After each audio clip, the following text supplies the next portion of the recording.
इसी गांव में दिना नाम की एक विधवा औरत रहती थी। रहने के लिए छोटा सा घर था।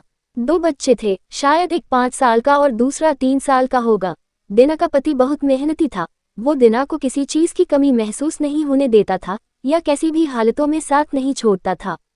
कैसी भी परिस्थिति हो, दोनों साथ मिलकर सामना करते थे। पर कौन जाने किस पर कौन सा अनर्थ कब आ जाए। दिना के जीवन में ऐसी घटना घटी कि उसी घटना ने दिना के पति को दिना से छीन लिया।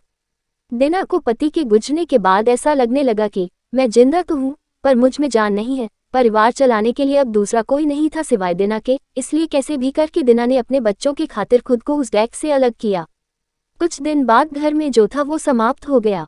अब खुद क्या खाए और अपने छोटे बच्चों को क्या खिलाएं, ये समस्या उसके सामने खड़ी हो गई।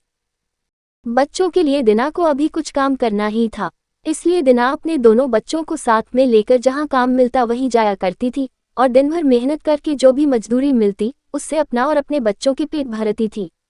ऐसा ही समय बीतता गया और चलता रहा, लेकिन एक दिन दिना को शरीर में थोड़ी कमजोरी महसूस होने लगी। फिर भी वह काम पर गई।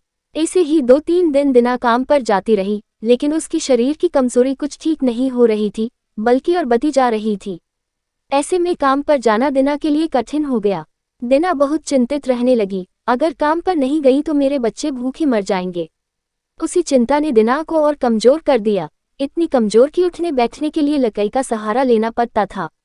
इस कारण उसके बच्चे भूखे मर रहे थे।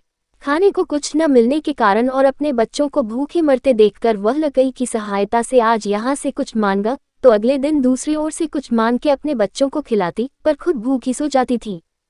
ऐसे ही एक दिन वह खुद जा न सकती थी, इसलिए अपने बच्चों को समझा के खाने के लिए कुछ मांगने के लिए गांव में भेज देती है। कुछ समय बाद बच्चे 2 चपाती और थोड़ी सी सब्जी लेकर लौटते हैं। 2 चपाती से 3 जन कैसे तृप्त होंगे, इसलिए वे 2 चपाती दोनों बच्चों को खिला देती हैं। वह बरसात का समय था, बिजली न होने के कारण घर में अंधेरा छाया हुआ था। अंधेरे में ही वह अपने बच्चों को एक कमरे में सुला देती है और वह दूसरे कमरे में जाकर सो जाती है। रात को तेज बारिश होती है और बिजलियां जोर से कड़कड़ाती है। दिना को थोड़ी आराम मिलती है, इसलिए वह गहरी नींद में पड़ जाती है।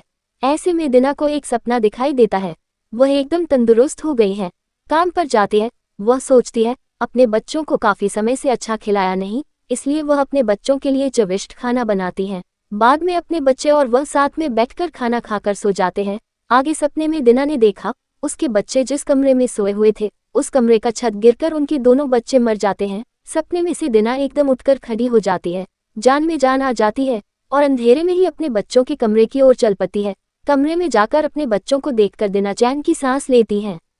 उसी समय दिना को शरीर में ज्यादा कमजोरी महसूस होती है, जिससे वह नीचे गिर जाती है और फिर वहां से उठ ही नहीं पाती है। चैन की सांस दिना की सांस ले लेती है।